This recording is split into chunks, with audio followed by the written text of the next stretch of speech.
manifiesta de ti. Magnífico ese poder.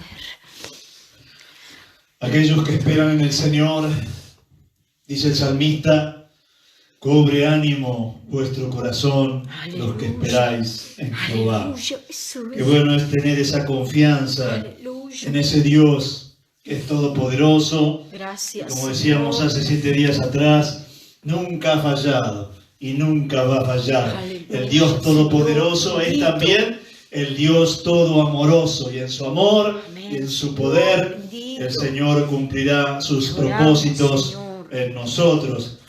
Lindo tiempo en la presencia del Señor. Bendito eres. Hoy también estuvimos en el templo con aquellos que pudieron acceder al cupo. Así tenemos que hablar en estos Gracias, días. Jesús. Y hemos pasado un tiempo muy bueno en la casa del Gracias, Señor, Señor. Te adoramos. esperando y orando por nuestra ciudad, como también oramos por nuestra provincia y el señor gobernador, En el como nombre de oramos por Jesús. nuestro país y el señor presidente, para que Dios ilumine las decisiones que se van tomando y que los argentinos seamos conscientes del cuidado que implica esta pandemia que estamos padeciendo. Y dentro de la pandemia, la cuarentena como medida que también estamos padeciendo. Y bueno, como hemos puesto por Gracias, allí y Jesús. hablamos Gracias. siempre que nos toca opinar sobre esto, Dios nos dé una conciencia de los cuidados que debemos tener. Cada permiso, cada libertad que nos dan las autoridades de gobierno sanitarias, debemos cuidarla con mucha responsabilidad. Señor. Si nosotros no cuidamos la libertad con mucha responsabilidad, bueno, entonces esas libertades luego se restringen, como ha pasado por lo menos en nuestra ciudad y con algunas actividades. Así que oramos por Olavarría en particular, por Buenos Aires y también por el país, para que Dios nos ayude, como decía recién, a ser libres, pero en esa libertad ser muy responsables. Amén, Y Señor. cuidarnos y cuidar a los demás. Gracias. Hermoso tiempo, uno tiene que controlar las emociones en estos momentos.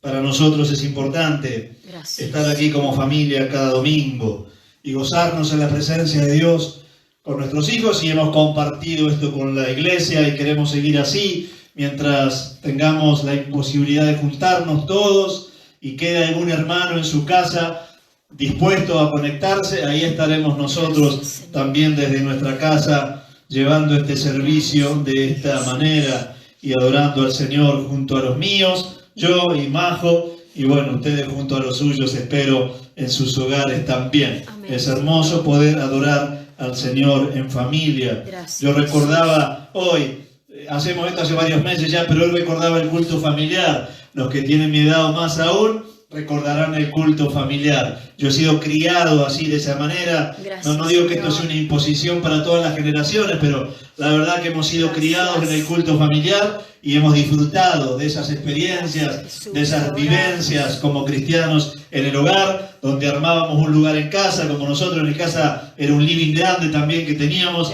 en nuestra casa paterna. Estoy haciendo memoria de la poca que queda, y ahí en ese lugar jugábamos al culto. Hacíamos un culto en serio y luego nuestros padres nos dejaban jugar al culto, así que después que terminaba formalmente el culto familiar empezábamos a jugar, y algunos hacía de pastor y otros así, nos distribuíamos la tarea, así hemos sido criados, así crecimos. Y bueno, es ahora con mucha más edad, por supuesto, y otras realidades sociales y personales con los hijos grandes, disfrutamos también de estar en familia adorando el nombre del Señor. El otro día predicamos hace 7 días del poder del Señor, del Todopoderoso, y yo a la mañana había dicho que los cristianos tenemos que recuperar al menos 3 convicciones.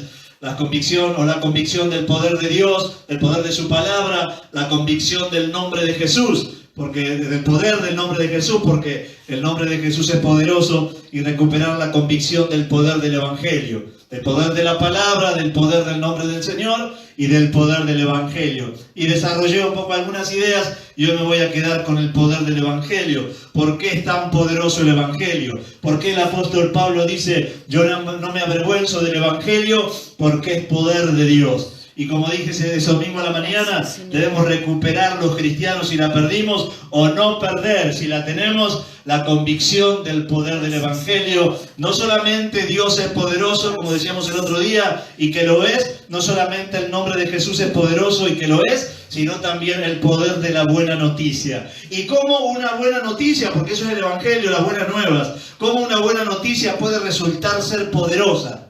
Que usted razona la expresión, dice, pero ¿cómo una noticia puede ser poderosa? Bueno, esto es un sobre. Normalmente algunas noticias nos llegan mediante algún sobre. Y lo que está impreso en ese sobre, si es un sobre vacío, no significa nada, no tiene ningún poder. Pero por ejemplo, si le ha llegado a alguna escritura mediante un sobre, si le ha llegado alguna solicitud de trabajo que usted haya hecho y le llega la respuesta mediante un sobre, ha cambiado mucho la manera de comunicarse hoy. Lo más probable es que llegue por un sobre virtual, como es el email o alguna otra manera, pero de alguna forma es una noticia igual. Es una noticia, un anuncio, esperado o no, que de pronto, depende qué anuncio sea, tiene mucho poder. Si usted recibió el anuncio, y hablé con Emma, que está trabajando por algunos días en una fábrica, y en algún momento alguien le dijo mediante un anuncio, bueno, tenés que presentarte a trabajar. Y ese anuncio conlleva el poder de las letras que lo componen, es decir, en el caso de Manuel, presentarse a trabajar. Y como él esperaba esa buena noticia le vino, y le vino mediante una información, una noticia, valga redundar. Gracias. Por eso se hacen importantes las noticias, depende a qué diga la noticia. Se hace importante el anuncio, depende que diga el anuncio. Y ese anuncio, depende de lo que diga, puede ser muy poderoso, puede cambiar la vida de las personas. Por ejemplo, usando la analogía que estoy usando del trabajo de Manuel, que Manuel el lunes pasado tuvo que presentarse a trabajar, así que allí comenzó a cambiar su vida, por lo menos en lo laboral. ¿Y cómo le llegó a él esa información? Bueno, mediante un comunicado. Y a partir de ahí, ese comunicado es como que toma vigor, como que toma vigencia y como que se materializa. Es decir, Emanuel tuvo que presentarse a trabajar. Y así, esas buenas noticias que a veces nos transfieren mediante algún dispositivo, antes del correo postal, como dije, ahora ha cambiado mucho, pero de pronto se abre un universo de oportunidades detrás de eso que nos dijeron. Lo que han pedido, no sé si se puede pedir ya, acá para casarse. ¿No se sabe? ¿No averiguó usted? Volver para atrás. Sí, Tiro el aire. Bueno, si usted ha solicitado, por ejemplo, para casarse, como anda la hermana Maribel y el hermano Fernando, y de pronto llega la noticia, ¿no? Hay disponibilidad de fecha. Y esa buena noticia luego conlleva una nueva realidad, en el caso de los tortolos estos. Así que siempre una buena noticia es poderosa en función de lo que nos están informando, de lo que nos están anoticiando. Cuando uno mira el Evangelio, entonces entiende por qué es poderoso el Evangelio. Si simplemente podríamos decir, es un anuncio, es una buena nueva. Pero, ¿qué es lo que dice que lo hace poderoso? ¿Qué es lo que Dios ha dicho a través del Evangelio? Que transforma la vida de las personas y transforma la vida de las familias y le cambia la historia de vida a un ser humano y le cambia la historia de vida a una familia. Bueno, es lo que dice el Evangelio precisamente, es lo que lo hace poderoso. Yo cité de memoria las palabras del apóstol Pablo, que están en Romanos capítulo 1, versos 16 y 17, y allá dice, no me avergüenzo del Evangelio porque es poder de Dios. Pero antes vamos a ir a la carta de Pablo a los Romanos, porque casi todos los textos los vamos a sacar de allí. El apóstol Pablo hizo un tratado del Evangelio. Hizo toda una argumentación de por qué es tan importante el Evangelio. Y minuciosamente, capítulo tras capítulo, fue fundamentando el poder del Evangelio. Lo más importante en esta carta, el tema principal de esta carta, se da en esos versículos. Era el apóstol Pablo predicando de su Evangelio. Él llegó a decir, todo lo llené con el Evangelio. También llegó a decir, ay de mí si no predico el Evangelio. Para el apóstol Pablo, la buena noticia de Dios había transformado su vida. Y él quería que esa buena noticia de Dios, que había transformado su vida, que le había dado otro sentido a su historia de vida, esa buena noticia llegue a muchas personas. Y fue así como llegó el Evangelio a 2 continentes. La verdad que la vida de Pablo es muy rica cuando uno la mira desde este enfoque. Y como él mismo dijo, todo lo he llenado con el Evangelio. En aquel entonces viajar era muy difícil. Hoy tenemos imágenes satelitales y tenemos una mirada del mundo que todo nos parece cercano, pero en aquel entonces viajar los kilómetros, los tantísimos kilómetros que viajó Pablo, realmente una odisea, realmente una obra maravillosa, monstruosa, gigantesca la que hizo. Y no podemos, o lo dimensionamos, porque ya te digo, tenemos dispositivos para mirar, por ejemplo, de esa manera, como dije recién, satelitalmente el mundo. Pero yo imagino a Pablo en esos viajes cansadores y largos, solo con un propósito, llevar el Evangelio. Y cada territorio nuevo que él avanzaba, él tengo que llenarlo con el Evangelio. La gente tiene que conocer la buena noticia. Las vidas cambian cuando escuchan esa buena noticia. Bueno, esta carta a los Romanos es un tratado del Evangelio y del poder del Evangelio. Es un tratado de la transformación que Dios se propone darle al ser humano mediante el Evangelio. Así que si estás allí en el capítulo 1 de la carta a los Romanos, versículo 1, vamos a leer. Y yo voy a esperar unos segundos. ¿Están con la Biblia, pastor, ahí? ¿Qué le dicen los hermanos? ¿Están ahí? ¿Están con la Biblia? Amén, pone. No toque nada, de paso lo decimos, no toque nada en su celular. Aparentemente esta red mediante la cual transmitimos ha actualizado de alguna manera el formato y hoy salimos vertical, no estamos horizontal. No le pasó nada a su teléfono, no lo toquetee. Vamos a estar así hasta que veamos en la semana si se puede volver a transmitir de la otra manera. ¿Sale bien? Sale bien igual. Sale todo bien, está todo bien. Una barbaridad, mira. No, yo pensé que perdíamos, no sale con las cositas arriba de los costados. Vamos bárbaro. Bueno, por ahí seguiremos así hasta que veamos si se puede corregir por esa actualización. Bueno, todo esto para que ustedes lleguen a Romanos, en realidad, Romanos capítulo 1 y verso 1, dice así el apóstol.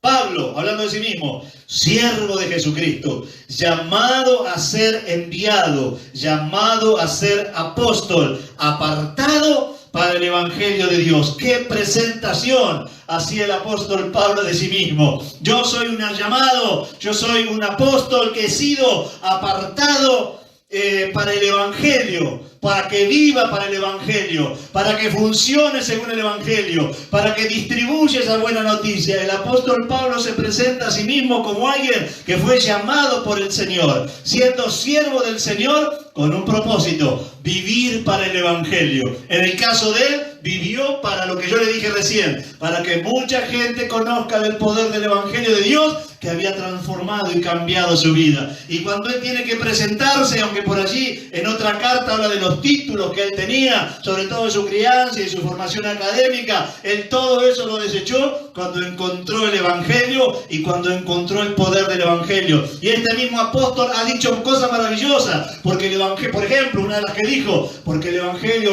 el reino de Dios no consiste en palabras, sino en poder. Cuando le dice a los corintios, yo me propuse predicarles de la gracia y del poder de Dios para que la fe de ustedes no se fundamente en la sabiduría humana, sino en el poder de Dios. Él había sido impregnado del poder de Dios. Él había sido cambiado por el poder de Dios. Él había tenido una conversión de las que llamamos traumática, porque quedó ciego, porque Dios lo volteó al piso. No sabemos si estaba parado arriba de un caballo, y dicen algunos el caballo no aparece en el relato bíblico, pero lo que dice la Biblia es que él cayó al piso y quedó ciego, y de esa manera conoce a Cristo. Escucha una voz que le dice, Pablo, Pablo, dura cosa te da cosas contra el aguijón, y toda esa cosa traumática para él de pronto dice que es todo esto. Aquel que yo he perseguido se manifestó a mí por el poder del Evangelio. Así que desde el minuto cero de su conversión, el apóstol Pablo había llegado a una conclusión. El Evangelio de Dios es poderoso. Esto no son palabras simplemente. Hay un poder de Dios que actúa a través de esa buena noticia que distribuimos y damos a conocer. Y así se presenta Él cuando se tiene que definir. Yo fui apartado para el Evangelio de Dios. Es como decir, yo fui apartado para la buena noticia que debo transmitir. Así se veía Él. Y luego dice en el versículo 2,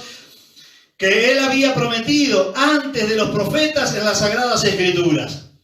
Y acá está hablando de algo que han visto los chicos esta semana que estudiaron, Tomás, Pablo y Ofo, hasta donde yo sé, ninguno más de acá. Bueno, sobre la salvación y la eternidad de la salvación y el propósito eterno de Dios de salvar la humanidad. Y aquí el apóstol Pablo dice que este evangelio había sido anunciado antes que los profetas, porque habla de la continuidad del plan de Dios. A Dios nunca se le ocurrió salvar a la gente por la ley, como decían algunos cuando yo era chico. Antes te salvaban por la ley. Nadie podía salvarse por la ley porque nadie podía cumplirla. Desde la eternidad y hasta la eternidad, el Señor tenía un solo plan, que tuvo distintas etapas, pero un solo plan, que tuvo distintas manifestaciones, pero una sola gracia. Y en esa continuidad del plan estuvieron los judíos. El otro día le explicaba a mi hijo Tomás una cosa para que se ubique, pero luego después se universalizó esa buena noticia, ese favor de Dios, y a partir de Cristo llegó a toda la raza humana. Y el pueblo judío conservó la ley, conservó las raíces. A través del pueblo judío vino Cristo, pero a partir de Cristo se ha hecho esa buena noticia universal para todo el mundo, y todo aquel que cree en Jesucristo puede ser salvado para la eternidad con Dios primero, y salvado de tantas situaciones en esta vida. Y el apóstol habla de eso, de la continuidad del plan. ¿Y por qué a mí me gusta mucho esta expresión? Porque Dios no anduvo haciendo parches porque la historia se le fue desarmando. Dios tenía un plan y lo llevó a cabo en distintas etapas. Y en una de esas etapas vino Cristo a redimir a la humanidad. Y usted y yo, por su gracia y misericordia,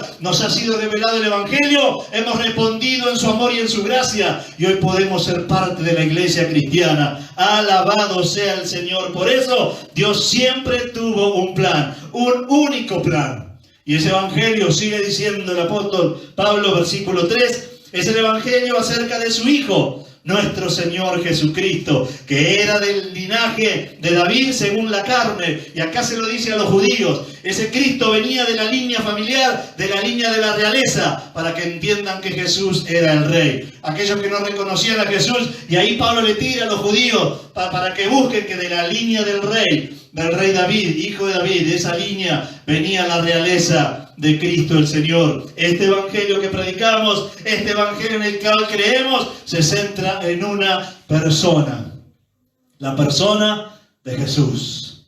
El evangelio se centra en una persona, la persona de Jesús. No hay nada más importante en esta buena noticia que conozcan a Jesús.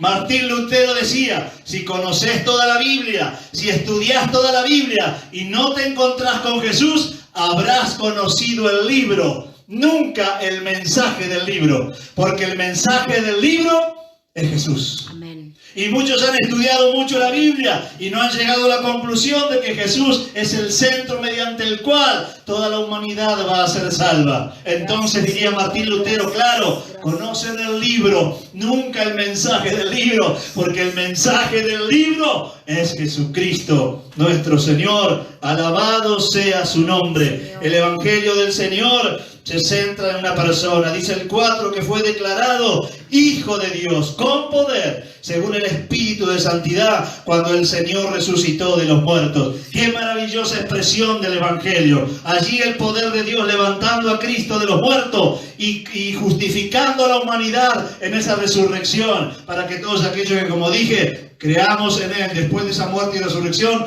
tengamos vida. Y ya los cristianos que creemos en Cristo, no padecemos la muerte, no le tenemos miedo a la muerte, no tememos morir, porque en la muerte y resurrección de Cristo, los hijos de Dios tenemos resurrección también. Alabado sea el nombre del Señor. Luego dice el versículo 5, que ese apostolado, que ese evangelio, que esa obra de Cristo se recibe por la gracia. Así como dije enfáticamente, no hay nada más importante en el evangelio que Cristo y nuestra relación con Él. A esa gracia solo se accede por la gracia precisamente de Dios. ¿Cómo nos trata Dios? Como si lo mereciésemos, aunque no lo merecemos, solo por su pura gracia. El ser humano no puede salvarse a sí mismo. No hay mérito que podamos hacer para acceder a la gracia, sino creer en que Cristo hizo los méritos. Y en los méritos de Cristo alcanzamos esa gracia. Dice el versículo 5, ¿y por quién recibimos la gracia? Hablando de Cristo, ahí venía, hablando del Señor. De Él recibimos la gracia y el apostolado para la obediencia en la fe en todas las naciones por amor de su nombre. Bendito sea el Señor por el poderoso evangelio que nos ha sido anunciado, que nos fue revelado por el Espíritu Santo y que hemos creído para nuestra redención, por su puro amor, como dice la palabra, y por su pura gracia. No hay nada que puedas hacer para merecerlo. Cristo lo hizo todo para que lo merezcamos. Nosotros caminamos en obediencia por devoción a Dios, no para acceder a su favor. Accedemos a su favor solo por la gracia del Señor. Y caminamos en santidad porque lo amamos, no porque vamos a torcer su brazo. Caminamos en santidad porque sentimos devoción por Él. Pero el apóstol Pablo, yo le invito a que avance usted en su Biblia, yo voy a avanzar en la mía. En el capítulo 5 de la carta a los Romanos, versos del 1 al 11, está fundamentando allí la esperanza gloriosa sobre la muerte.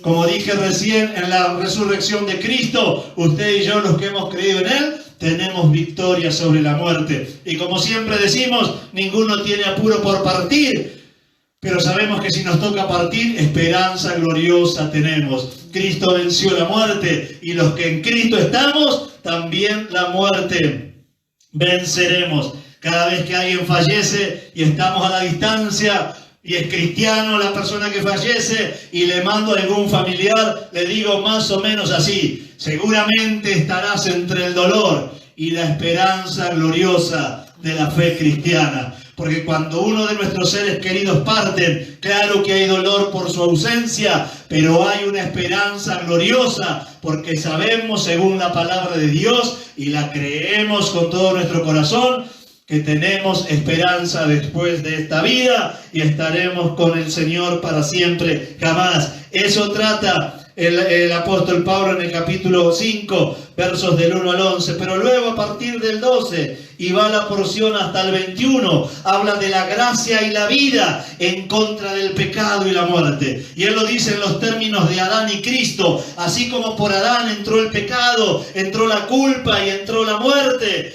por Cristo viene la gracia y viene la vida. Alabado sea el Señor por eso, porque si tenemos vida ahora es por la obra del Señor. Mereceríamos la muerte por nuestro pecado. Dice Pablo: por el pecado de Adán entró el pecado a la humanidad, pero por Cristo entró la vida, por Cristo entró la gracia, para la gloria de Él y para bendición nuestra. Luego, como dije, es un tratado maravilloso del Evangelio poderoso de Dios. En el capítulo 6, ahora, versículos 1 hasta el 23, todo el capítulo 6 trata de la libertad sobre el pecado.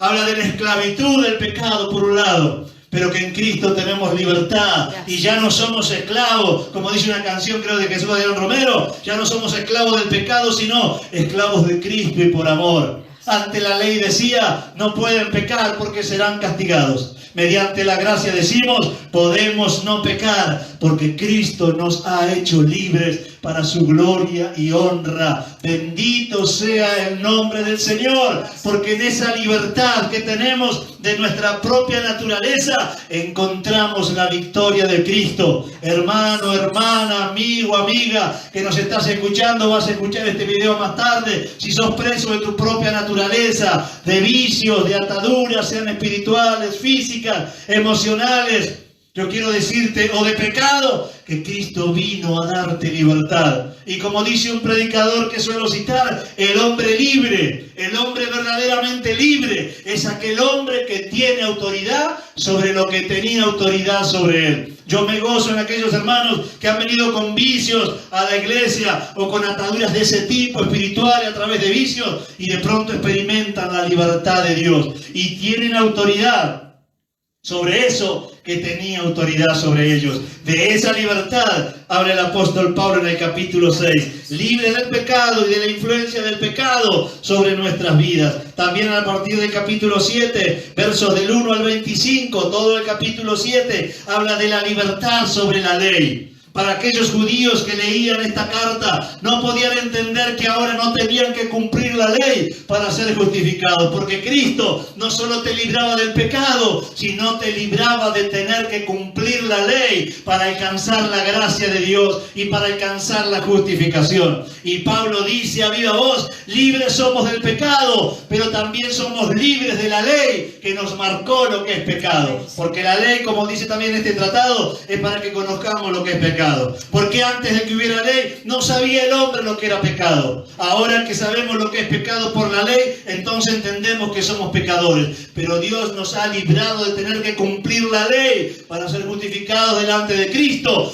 Porque Cristo precisamente fue el que cumplió. Y en su cumplimiento, en su obediencia, en sus méritos, usted y yo somos libres de tener que cumplir con los requisitos, con los preceptos, con los estatutos y los mandamientos de la ley para alcanzar la gracia. Y como dije recién, si obedecemos no es para alcanzar la gracia porque la gracia es gratuita. Si obedecemos es por devoción a Dios, porque lo amamos y queremos responder conforme al amor con que Dios nos ha tratado. No somos más ni esclavos del pecado, ni somos más esclavos de la ley. Alabado sea Dios por eso. Qué hermoso es el Evangelio de Dios. Tuve la gracia de Dios en varias oportunidades de poder enseñar la carta a los romanos. Así que pasé larguísimas horas leyendo y preparando la materia para dar luego la carta a los romanos. Y me he gozado verdaderamente, como lo han calificado algunos, el mejor libro de toda la Biblia. El que es más profundo, porque es un tratado del Evangelio en toda la dimensión, en toda la plenitud de la obra de Dios mediante el Evangelio. Y me gozo cada vez que puedo preparar sermones que tienen que ver con esta gracia bendita de haber creído el Evangelio. Había una canción vieja, yo no sé cuántos hay ahí escuchando, pero alguno capaz que la recordará. Creo, vieja pero no tanto, porque es ¿de quién es? De Barrientos, de Juan Carlos Barrientos, donde habla del Evangelio, del Evangelio. Alguna vez la cantamos, es cortita, pero es muy bella. Una canción que enfatiza el poder del Evangelio. Pero la verdad, estábamos pensando con cante canciones y no hay tantos contemporáneos. Sí hablan de la obra de Cristo, que es el Evangelio, pero no puntualmente el Evangelio. Pero hay canciones realmente hermosas y muy significativas. Hermano querido, Dios nos ha hablado a través de su palabra para que tengamos certezas, para que vivamos según esas certezas y nada nos mueva de esa seguridad, de esa plena convicción de lo que Dios nos ha dicho. En el capítulo 8, el apóstol Pablo habla de la seguridad de los cristianos, de por qué podemos pasar por una pandemia, por una cuarentena, por un dolor agudo, por alguna necesidad si Dios lo permite, por algún tiempo de prueba si Dios lo permite. ¿Por qué podemos pasar seguros del amor de Dios? Porque como dice el capítulo 8 a los Romanos, versículo 28, y sabemos que los que aman a Dios, todas las cosas le ayudan a bien, esto es, a los que conforme a su propósito eterno hemos sido llamados. Eterno lo puse yo, ¿no? Dice, pero el propósito de Dios es eterno, siempre fue el mismo plan. El propósito eterno somos nosotros llamados. Por eso los cristianos estamos seguros. Por eso los cristianos estamos estables. Aun cuando cosas difíciles nos acontezcan, estamos seguros en Dios. Porque Dios nos ha dado promesas. Y mucho de la seguridad de los cristianos, la verdad que hay varias porciones, hay otras porciones. Pero aquí en el capítulo 8 de Pablo a los Romanos, él da algunas certezas a los cristianos que debemos conservar para mantenernos estables en medio de la tormenta, en medio de lo que espera, como cantábamos recién, mientras el poder de Dios se manifiesta en favor de su iglesia, mientras el poder de Dios se manifiesta en favor suyo y en favor mío, mientras esperamos la manifestación de Dios, podemos estar estables, podemos estar seguros, podemos estar tranquilos, porque Dios nos ha dado algunas verdades que yo voy a enumerar ahora, que hacen a la seguridad de los cristianos, que hacen a la tranquilidad de los cristianos. Alguien calificó esta porción, que yo voy a tomar algunos textos nada más, como un canto, un himno a la seguridad de los cristianos. ¿Por qué estamos tan seguros los cristianos? ¿Qué cosas sabemos? ¿Qué cosas nos han dicho cuando nos llegó la buena noticia? ¿Qué decía esa carta que venía dentro del sobre para que estemos seguros en medio de la aflicción, en medio del desaliento, la confusión? ¿Qué cosas decía el Evangelio? Bueno, yo voy a leer ahora un par que tienen que ver con la seguridad de los cristianos. Convicciones que debemos tener y nunca perder. En el 8:31 dice que pues diremos, si Dios es por nosotros, ¿quién en contra de nosotros? Los cristianos tenemos certeza de la compañía de Dios. Amén. Los cristianos tenemos certeza de la compañía de Dios. Yo podía ver a mis hijos, ahora nos pasa con el más chiquito, pero podía ver a Tomasito cuando era más chico y llegamos a esta ciudad, que entrábamos a un negocio, él tenía 8 añitos y se agarraba de mi ropa, le daba seguridad estar conmigo. Le daba seguridad o con Marco, pero yo recuerdo los momentos esos en los que hemos estado. Cuando era chiquito, ni pelito tenía. Mire la barba que tiene ahora. Hace años que llegamos acá a la ciudad. Y él se refugiaba en mí. Y le daba seguridad. Porque la compañía de quien te da seguridad, según vos crees que tiene poder, eso da tranquilidad. ¿Sabes por qué los cristianos estamos seguros y tranquilos? Porque Dios nos ha asegurado su compañía. Alabado sea el nombre de Dios. Si Dios está con nosotros, entonces ¿quién en contra de nosotros? Segunda certeza que te quiero compartir en el versículo 32. Y en este tiempo de cuarentena, no tanto de pandemia, sino de cuarentena, seguramente habrás dudado de qué será de vos, de cómo vas a llevar el alimento a tu casa, de cómo será la provisión en estos días. Seguramente y de hecho yo me manifesté hoy, a veces no me involucro mucho en las cosas puntuales, pero hoy creí que sí, y puse en mi red social, en el Facebook, una nota que había sobre los gimnasios, porque tengo conocidos, amigos, incluso algunos hermanos que se dedican a eso y realmente la pasaron mal. Y la pregunta, ¿y de dónde saldrá la provisión? ¿Cómo llevo el sustento a mi casa? Oh, Señor Jesús. Mire lo que dice el versículo 32. El que no escatimó a su propio Hijo, sino que lo entregó por todos nosotros. Pregunta Pablo, ¿y cómo no nos dará también con Él todas las cosas? Segundo, certeza de la provisión de Dios. Certeza de la provisión de Dios. Yo no sé cómo, yo sé qué va a pasar. Yo no sé cuándo, yo sé que Dios nunca llega tarde. Así que siempre espero la providencia divina en el tiempo que Dios decida. Amén. Cuando estaba Abraham a punto de sacrificar a su hijo porque no había providencia para el altar, para el sacrificio, cuando el Señor dijo, detén tu mano porque ya sé que temes al Señor, se giró y había allí un becerro para ser sacrificado. Cuando estaba Elías a la vera del arroyo y no tenía más carne, dice la Biblia que dispuso de animales para que lleven carne a Elías allí y lo alimenten. Gracias. Dios nunca llega tarde en ninguna circunstancia. Gracias, Cuando se le terminó el aceite a la viuda, que hace no tanto predicamos, el Señor mediante una palabra profética le dio la respuesta a esa familia. Gracias. Dios nunca llega tarde. Y dice el apóstol Pablo, para que dimensionemos, si Dios te dio a tu Hijo, ¿cómo no te va a dar juntamente con el Hijo todas las demás cosas? Por eso dice el propio Señor, no se afanen, capítulo 6 de Mateo, no se afanen por las cosas de la vida, vuestro Padre sabe de las cosas que tienen necesidad. Busquen primeramente mi reino, dijo Cristo, y su justicia, y todas las demás cosas Dios va a añadir. Lo que está diciendo es, pongan el reino de Dios en primer lugar, obedezcan lo que Dios ha establecido y Dios va a ir añadiendo todo lo que ustedes necesiten. Eso es lo que dijo Cristo, que la prioridad debe ser clara para nosotros, buscar su reino, ponernos en obediencia con Dios y Dios hará que nada nos falte, irá añadiendo a nuestra vida todo lo que necesitemos. Certeza de la providencia divina. Pero luego dice en el versículo 34 y 35, ¿y quién nos condenará? Cristo es el que murió, más aún el que también resucitó, el que además está a la diestra de Dios, el cual también intercede por nosotros. ¿Y quién nos separará del amor de Cristo? Tribulación, angustia, persecución, hambre, desnudez, peligro, espada. Tercer convicción que te quiero compartir. Convicción de la unión eterna con Cristo. Gracias, Señor. No solo que Dios está contigo, que estás unido a Cristo de una manera que es imposible separarte. No hay nada que te pueda separar de Cristo. Amén. No hay nada que te pueda separar del Señor.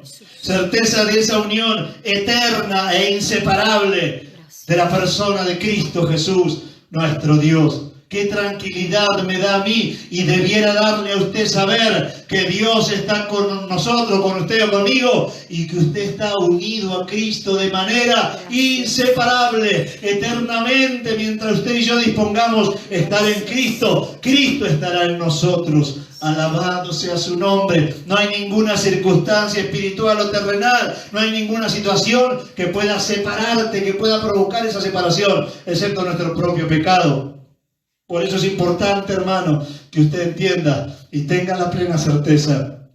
No hay nada que te pueda separar de Cristo. Esa unión con Cristo que se produjo en tu conversión, esa unión con Cristo será por siempre, jamás. Alabado sea el nombre del Señor.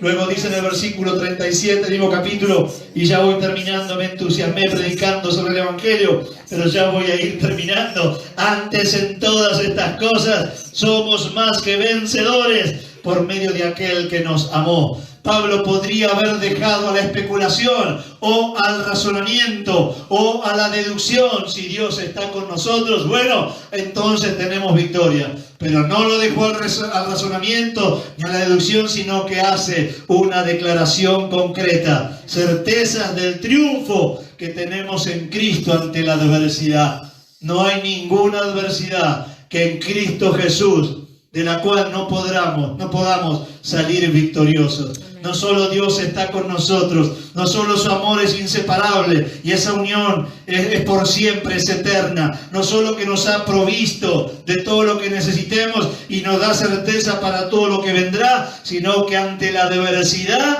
el Señor nos va a dar la ansiada, la esperada y la necesaria victoria. Señor, estás pasando por adversidades de la índole que fuera. Como dijimos esta mañana en el templo, no todo es COVID y cuarentena. Hay otras cosas que van pasando en el mundo y en Argentina. Y hay palabra de Dios para esas otras cosas que están pasando en nuestro mundo y en nuestro país. Pero te están pasando cosas concretas. No has podido ver la victoria de Dios. Aferrate a Dios con todo el corazón. Aferrate a Cristo con todo tu corazón. Porque dice la Biblia que el Señor ha garantizado que nos va a llevar siempre en victoria. A mí me encanta esas historias del Antiguo Testamento donde Israel está peleando en el campo de batalla y de pronto Dios aparece ahí como un gran general y disipa, hay varias de esas historias, y disipa a los enemigos y la presencia de Dios se manifiesta y no queda ningún enemigo en pie delante de la manifestación de la presencia de Dios. Hermano, ante una adversidad, ante una circunstancia difícil, ante una pérdida o ante algo que necesites que Dios haga, recordá que el que te va a pasar por esa adversidad victorioso es Dios. Alabado sea el nombre del Señor. Pablo podría haberlo dejado a la conjetura, pero hace una declaración. Es Cristo el que nos lleva en victoria. Alabado sea el nombre del Señor. Y en el 38 y 39 termina de esta manera, que lo voy a leer de corrido porque es la certeza del ininterrumpido amor de Dios para los que hemos creído en el Señor. Y lo voy a leer de corrido porque es una porción fantástica. Dice, por lo cual estoy seguro, estoy cierto, de que ni la muerte, ni la vida, ni ángeles, ni principados, ni potestades, ni lo presente, ni lo que me va a venir, ni lo alto, ni lo profundo, ni ninguna otra cosa creada nos podrá separar del amor amén, de Dios. Amén, Jesús. Que es en la persona de Cristo nuestro Señor. Esa certeza del interrumpido amor de Dios. No hay nada que puedas haber hecho para no merecer el amor de Dios. Porque el amor de Dios para con nosotros no es por merecimiento. El amor de Dios para con nosotros es por su pura gracia y benevolencia. Por su beneplácito, como dice Pablo en los de Éfeso. Él te ha querido amar.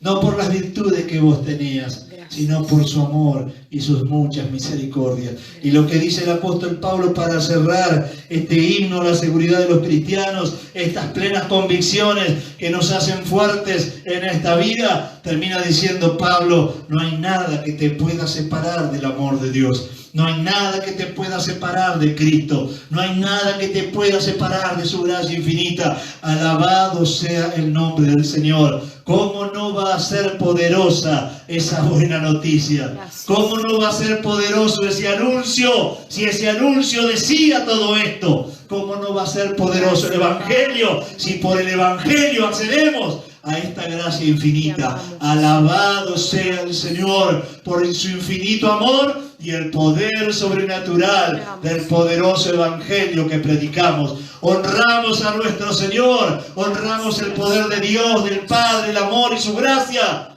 y valoramos tantísimo el poder del Evangelio, porque mediante esa buena noticia nosotros hemos accedido a esos favores y a esa gracia que Dios tenía preparada desde la eternidad y hasta la eternidad para todos aquellos que un día iba a llamar, como te llamó a vos y me llamó a mí, para su gloria y honra. Bendito sea el nombre del Señor. Hermanos, si ha perdido, repase otra vez este sermón. Hágame el favor, mírelo otra vez, anótese los versículos, porque tiene que ver con la certeza de los cristianos, con la seguridad de los cristianos, con la estabilidad de los cristianos y con la expectativa que tenemos los cristianos ante algunas circunstancias, porque Dios es fiel para cumplir lo que en esa buena noticia a la que llamamos Evangelio de Dios y de la gracia, esa buena noticia nos ha puesto al tanto. Ahora somos hijos de Dios. Nos escogió desde antes de la eternidad. Nos ha prometido a su Hijo y juntamente con su Hijo todas las demás cosas. ¿Cómo no? Dice Pablo. Cualquier cosa que nos toque vivir a los que vamos a Dios, hay un buen fin en eso que Dios permite en nuestras vidas. ¿Quién nos podrá separar de Dios si Cristo está con nosotros? La compañía de Dios, la promesa de su compañía, es para todos nosotros, siempre, jamás, de la conversión hasta que partamos, oh Cristo, venga a esta tierra. Te invito a orar por un momento. Gracias, Señor. A lo mejor haya cosas que del Evangelio no conocías, por eso te digo, volvé a repasar este sermón. Volvé a ir a las porciones de la Biblia, que yo por una razón de tiempo tuve que decirlo rápido. Volvé a deglutar espiritualmente esta maravillosa porción y afirmá tu fe en esas palabras que van a encontrar allí. Afirmá tus convicciones en esa buena noticia que es el Evangelio de Dios. Mediante ese Evangelio, Cristo nos ha insertado en su cuerpo, en su iglesia, y mediante esa buena noticia ahora disfrutamos de estas verdades. Nunca te apartes de estas convicciones, porque van a formar tu vida. Le van a dar firmeza y estabilidad en estos días de angustia. Te van a dar fortaleza en los tiempos de debilidad. Sos un hijo de Dios. Cristo pagó por vos. En el amor infinito del Padre te dio a su Hijo. ¿Cómo no va a darte todo lo demás? Amén. Oramos al Señor, Padre bueno. Gracias por cubrirnos con tu amor. Gracias por cubrirnos con tu poder.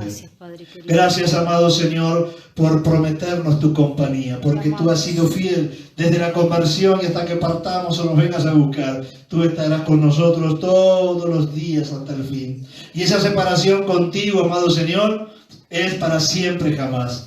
Esa separación contigo, Señor, es para toda la vida. Gracias te damos. Gracias te damos por tu promesa de provisión permanente. Porque como dijo el apóstol Pablo, si nos has dado a tu Hijo, ¿cómo no nos vas a dar juntamente con Él todas las cosas? Señor, tenemos certezas de que en ti tenemos victoria. Tenemos certeza de que ante la adversidad tú nos darás el triunfo, porque tú nos llevas siempre de triunfo en triunfo. Pasamos por adversidades, pero tú nos llevas a la victoria. Como dice el profeta Isaías ya en su libro, pasamos por el fuego, pero no nos quemamos. Pasamos por el agua, pero no nos abnegamos, porque tú estás con nosotros siempre. Gracias te damos, Señor, por cada una de las promesas que en ti son sí y son amén. Gracias por haber comprendido por la revelación de tu Espíritu el poderoso Evangelio y poder vivir esta realidad como hijos tuyos. Yo te ruego, amado Señor, que si alguno de tus hijos en esta tarde, en esta noche, o alguno de los que escuche este video en otro momento, ha perdido convicción sobre el poder del Evangelio, en esta tarde noche puedan recuperar y puedan decir como el apóstol Pablo: yo no me avergüenzo del Evangelio, yo no me avergüenzo de ser evangélico, porque el Evangelio es poder de Dios para aquellos que creemos de todo corazón en Él. Gracias te damos, Padre bueno. Gracias te damos por este tratado, por esta carta, por la profundidad de las palabras de Pablo, porque hemos sido libres del pecado, pero también hemos sido libres de cumplir con la ley, porque en tus méritos, Cristo, en tu obediencia y en tu cumplimiento nos has hecho libres. Cuánta gratitud debiera haber en nuestros corazones, porque hemos sido libertados de la culpa, hemos sido libertados de la muerte, y ahora tenemos vida, y ahora tenemos gracia en la persona del Señor Jesús. Te alabo, Rey mío. Te alabo y te bendigo. adoramos. Gracias. Te doy las gracias, Señor, infinitas gracias por tu amor inmerecido. Gracias por tratarme siempre como si lo mereciera, aunque no lo merezca. Gracias por todas las victorias que me has dado. Gracias por todas las batallas que he librado, porque sin batalla no hay victoria, pero con la firme certeza en medio de la batalla que tú nos llevas siempre de triunfo en triunfo. Y como dijimos el otro día, creo que citamos de memoria ese versículo: vendrá el enemigo como río, pero tu Espíritu Santo levantará bandera de victoria contra él. Gracias te doy, Señor, porque nos has llevado y nos llevará siempre de triunfo en triunfo. En el nombre precioso del Señor, en su poder y en el poder de la poderosa noticia que hemos recibido. Gracias, amén. Jesús. Amén. Gracias, amén. Gracias, Señor. Amén. Te adoramos, Rey. Muy bien, amados hermanos. Te adoramos, te adoramos. Como siempre hacemos en este tiempo, nos podemos saludar por lo menos virtualmente. Hoy en el templo se saludaban a la distancia o con codito. Ahora usted puede también saludar a los hermanos y desearse una buena semana, como siempre lo hacemos. Desearse una semana más que bendecida y poderosa por el poder del Evangelio, victoriosa por la victoria del Evangelio y libre por la libertad que en el Evangelio tenemos. Así que deseense una semana bendecida y gloriosa y nos reencontraremos en una reunión como esta el próximo domingo. Amén. También anunciamos, cosa que la pastora hizo un flyer ahí y lo distribuyó, el día sábado venimos ahí todo el tiempo preparando cosas, y como tenemos que estar los domingos también con 2 sermones, así que dejamos el consultorio pastoral por ahora, por lo menos. Algunos hermanos lamentaron no tener ese espacio porque era un espacio de enseñanza y medio compartido ahí con el mate, estaba informal, estaba bueno. No digo que no lo recuperemos en algún otro momento, por ahora estamos enfocados en el domingo y en el jueves con las familias, con los padres, así que es mucho trabajo para poquito. Los que estudian homilética saben que por cada 5 minutos de predicación hay casi 40, 45 de preparación, así que lo que se da en un ratito cuesta mucho elaborar, así que bueno, estamos con eso ahora. Pero no descartamos, pastora, ¿no? No que podamos volver en algún momento en el famoso consultorio. Mañana celebración de mujeres, 15 horas. Mañana celebración de mujeres. Con una visita especial. Con una visita especial, así que igual siempre estamos ahí conectados, ya por grupo, pero estamos ahí conectados y bueno, por ahí volvemos en algún momento, por ahora no. Bendecido domingo, que lo termine, y bendecida semana. Cantamos al Señor. Tal vez la última canción estuvo buena, la que nos cubra con su poder y con su amor y con su gracia. Y luego, como hacemos en el templo. Gracias. No, ¿qué dijo? Nada. Por ahí, como hacemos en el templo, si terminamos con alguna canción media movida, pero mientras tanto, salúdense en el amor del Señor y los bendecimos desde acá de casa. Sí, es una alegría. Y nos reencontraremos cuando Dios lo disponga así.